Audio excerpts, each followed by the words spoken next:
I'm Matt Gilhooly, and this is The Life Shift. Candid conversations about the pivotal moments that have changed lives forever.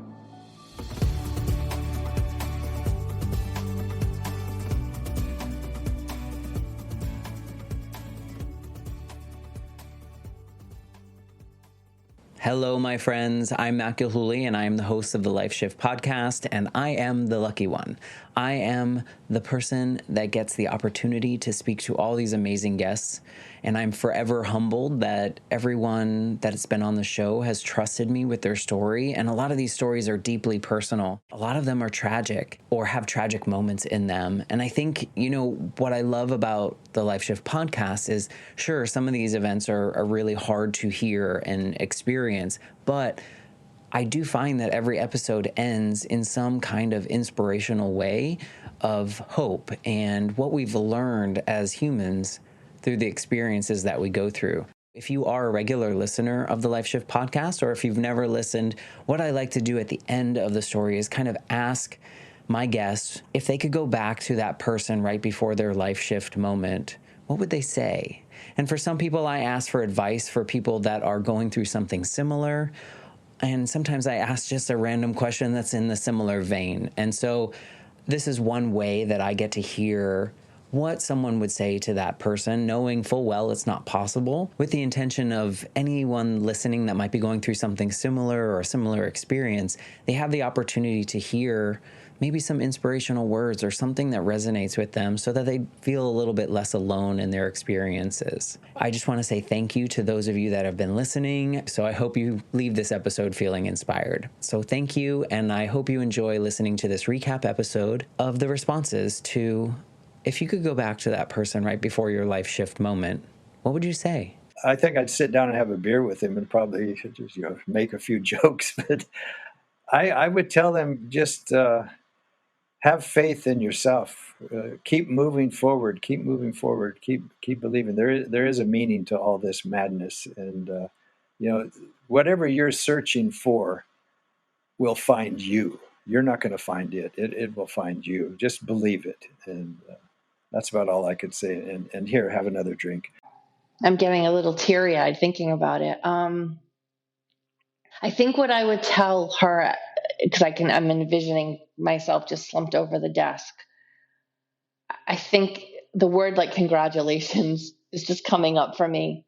Like, good for you for just letting it out, saying the words, putting it out there. I didn't know what was going to come next.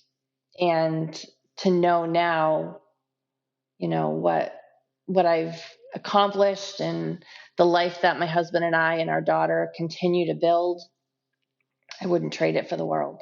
God, that is such a great question. I think I would tell him to just enjoy it and let, like, be who you are in the moment. Don't let your guard, or don't put up those walls because of what you've heard. Because that was the moment that I stopped, for lack of a better term, judging people harshly, because I'm like, oh, I've heard so many things from, and you hear like gossip all the time, and that creates this image of someone that you've never met before, and you go into it with that precognition. And that was the moment that I was like, oh, I'm wrong often, and people are wrong often, and you should, and regardless of who that person is to other people, you should still have compassion and love that person. So be who you normally are. Yeah, I wanna comfort her. Poor you. Poor you. You believed your thoughts. And, because I was going in my mind about, oh my God, you see, I'm not good at anything. Oh my God, you see, I'm a bad mother. Oh my God, you see, I cannot do anything. Oh my God, I'm a terrible person. I don't know what I said. It was so horrible. You see, I'm so spoiled. It was, and I just wished for her. Yeah, I need a hug. You poor girl. This is, it's so many things. Like, look, all part of a bigger story. This is a moment in time. The story is not over. don't lose your faith, and shorten the field, which is something that I did then in terms of just take things day by day, keep your circle tight in terms of the people that you'll confide in and you truly trust. If you're blessed to have family, go to your family. Then widen that a little bit with some friends that you truly trust. Find a good church that you could get plugged into. If you could find, whatever that is, like someone, a leader, a pastor, a priest, whatever that is. Like I did that, and I'm glad I did. And I would say that to this same Bryant back then. You have no idea, like how close. Like the brighter days are closer than what you might realize right now, because you only see darkness. I would probably just continue to say, like, it's going to be okay. I know you can't see it right now, but you need to trust the process. Every body is different. Everyone heals differently. Everyone reacts to everything differently. That's the issue with medicine, right? No one can give you a definitive answer because no two people are alike. So what I think I would just tell her is, you got this. You are stronger than you ever could have imagined. People look up to you. My own mother, I can't tell you the amount of times that she made me cry because she just kept saying, like, you are my idol right now. I could never go through what you went through or what you're going through. And I would just tell her, like, you're strong. You're a strong ass woman. You got this, girlfriend. Like, just keep going because it's going to get better. You're going to live out your dream that you never even knew you had. I think if I'd really known how bad it was going to be, I'm not sure I would have started. But I would say I maybe it would be okay, but I guess I'd be grateful that I wouldn't tell him anything, because I think it'd be like almost like if you knew what you're getting into, you never would have gone.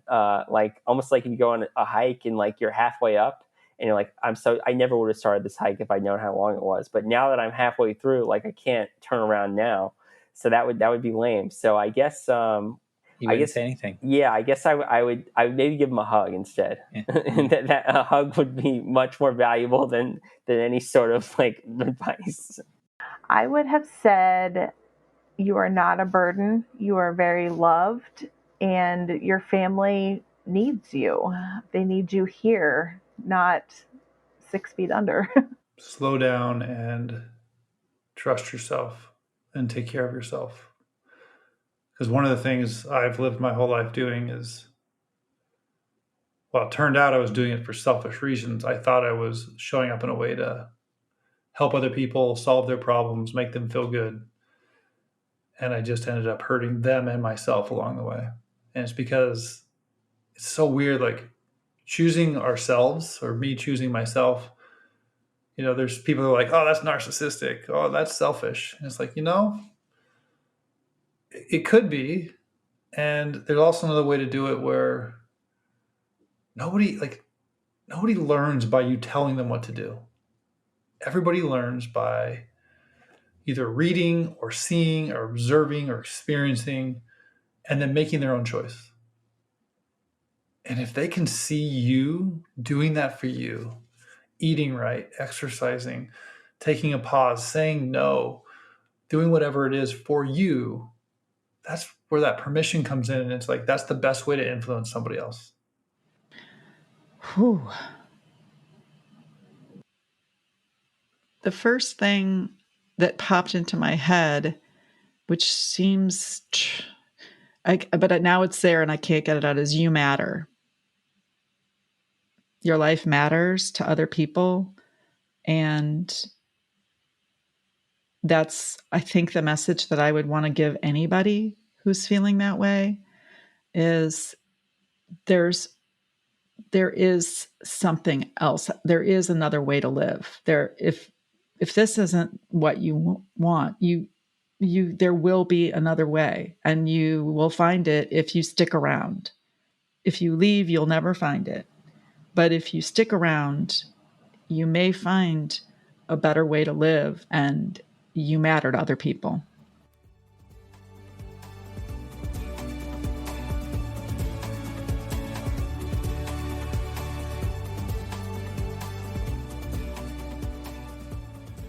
For more information, please visit www.thelifeshiftpodcast.com.